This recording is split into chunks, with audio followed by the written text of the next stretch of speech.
Hey beauties, welcome to my YouTube channel. Welcome back if you're a returning subscriber.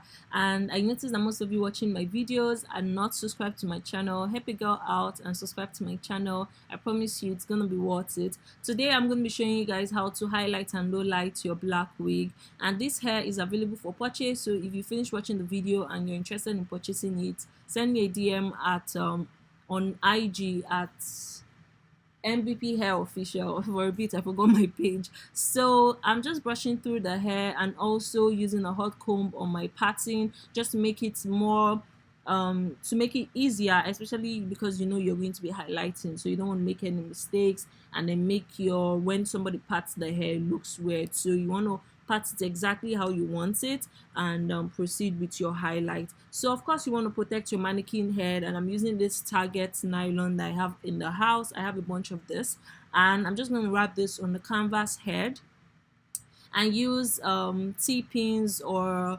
the tiny pins that you have to just secure the wig onto the wig cap so it doesn't move while I'm applying the bleach, because it's going to be like a rough work, so you want your wig to be as sturdy as it can possibly be. And yeah, so that's what I'm basically doing here.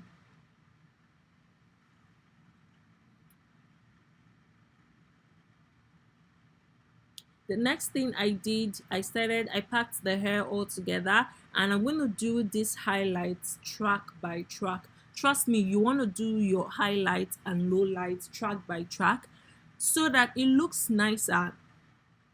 If you're doing 2 tracks or 3 tracks at the same time, it might come out nice, but it might not be as detailed as you want it to be. So you want to do it track by track. I divided the hair into 3 parts. I don't know if you can see carefully. The front is divided into 2, left and right, and then the middle, the center part. Another thing I want to tell you, because I did go while I was bleaching, I had to eventually do that. Then center part, you want to divide it into 2 because one foil will not go around the head, so make sure you divide it into 2. That was one mistake I did here, but I kind of fixed it when I was bleaching the hair. So I just packed the hair back, and I'm showing you guys the bleach, the developer that I'm going to be using. I'm going to be using this Superstar 40 volume developer and this quick blue bleach. Girl, let me tell you, you need more bleach. That bleach was not enough. I had to order from Amazon and wait extra like four days for me to get that bleach. So make sure you have like 2 bowls of bleach available, because this method, this highlight and low light stuff, it takes a lot of bleach. So you need your gloves, you need your foil, you need I use a total of maybe 25 to 30 foil sheets. So if you have any foil sheets at home, you can use that. I just cut mine into 25 or 30, and that was enough. So to start off, you're going to use a rat tail comb, and you pick, and then you don't pick, you pick, you don't pick, you don't pick, you pick, you don't pick. I don't know if you guys can understand, but just watch the video so till you get to the end of the track. And once you get to the end of the track, you want to take the part that is above.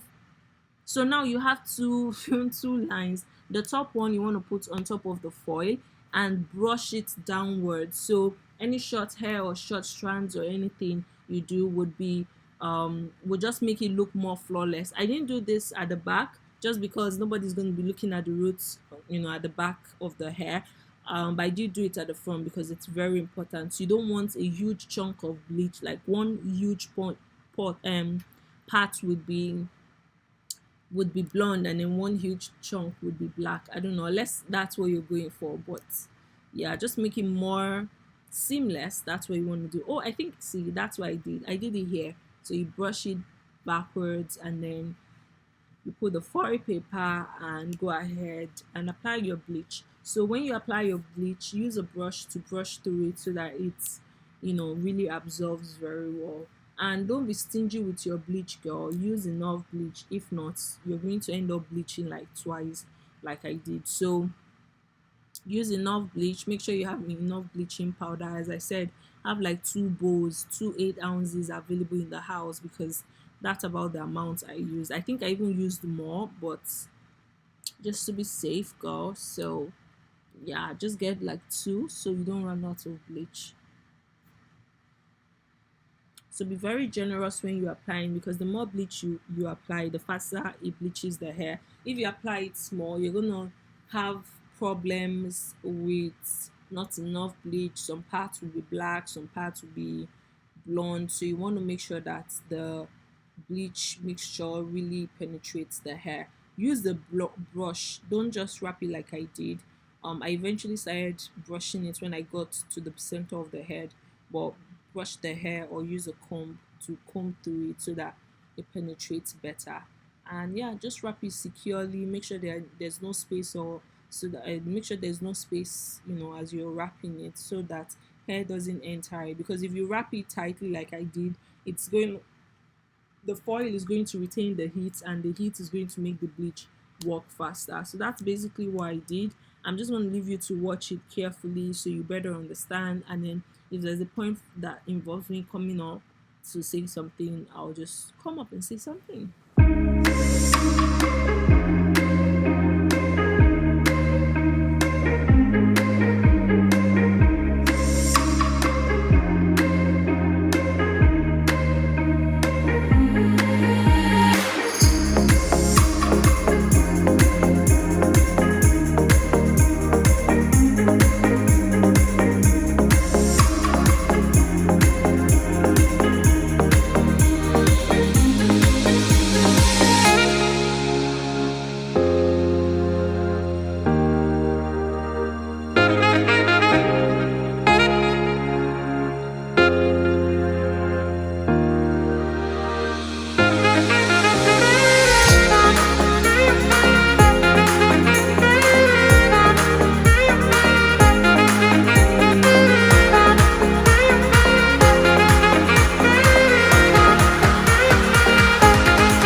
this is everything done. I'm just checking to see that they all have consistent blonde colors, you know, because I did use the raw Indonesian hair and Chinese raw hair. So that's why at the beginning of the video you'd notice a slight difference in color. So you want to make sure to check that all colors are somewhat the same before you go wash it off. I did leave this on for truthfully maybe like 1 hour. It took a long while. So when you're washing it, you don't need to use purple shampoo, you don't need to waste all that. Just wash it with normal water, neutralizing shampoo, wash it, and then if you have conditioner, but you really don't need to do that because we're still going to bleach again. So as I said, I ran out of bleach, so I purchased bleach. It took 4 days for them to arrive, and then I bleached blonde parts blonde parts again, and I left it for 1 hour or so. And yeah, because if you look carefully, you see some parts are brown, some parts are like completely blonde. So I wanted it to have consistent 613 blonde, so I bleached it again 4 days after. And when I did that, so especially the front, you will see that the front is brown and white, the back is like blonde, so you don't want that on the finished product. So that's why I bleached it. When I bleached it again, I left it for 1 hour and it looked a lot better. And of course, don't waste your purple shampoo because you're still going to add dye. So I went to Target and I purchased the Revlon semi-permanent dye in 60 ash blonde, and I just mixed it and applied it all over the hair. That is what I'm currently doing. So this was the Revlon dye that I used, number 60. It's called ash blonde something something. And yeah, so at the back it tells you, at the side it tells you what the color is going to look like at each level of bleach. So you want to reference that before you work on it. So these are the two products inside the box. You want to mix them together, shake it, and cut with a scissors. Make sure you shake it before you cut, because if you cut, it might spill everywhere when you're shaking it. So yeah, and then you can use your thumb or finger to cover it as you shake. And of course, I divided it into 3 sections, and then I started working the dye. Again, I ran out of dye, so I had to go to Target again and buy one. I had one at home, which was the one I used, but it finished and I didn't have any other at home, so I had to go to Target and buy one more. So you need 2 packs of dye for your hair, 2 or 3 packs, but I used 2 packs. And then you want to brush through it and just put it in a bag, nylon like this, so that it processes very well. Revlon advises you leave it for 25 minutes, but between the time I had to run to Target and pick up, that was like 25 or 30 minutes. And then when I applied the second one, I think I left it for like 20 minutes. And this is the finished look. I think it came out really nice. It's definitely better than my first trial. If by the way you haven't seen that, okay, actually I haven't uploaded it, but this is pretty good. So definitely follow these steps and let me know how it goes with you. And of course, if you're interested in purchasing this wig, let me know. Ooh, look at the baby hair on fire. Ignore the red marks. That's because when I was styling it, it was on the Target nylon, so the Target red transferred to the lace, but once you cut the lace, it's absolutely fine. It's really nice. So send me a DM if you're interested in purchasing. And yeah, it looks so good. I love it. I'm tempted to keep this for myself. I don't know. Let me know what you think down below. What's your favorite thing about this wig? Yeah, let me know down below. And then I called my sister and my friend Susan to show off the hair, and they both loved it. I'll see you guys in my next one. Make sure to subscribe if you're not already subscribed. Love you guys. Bye.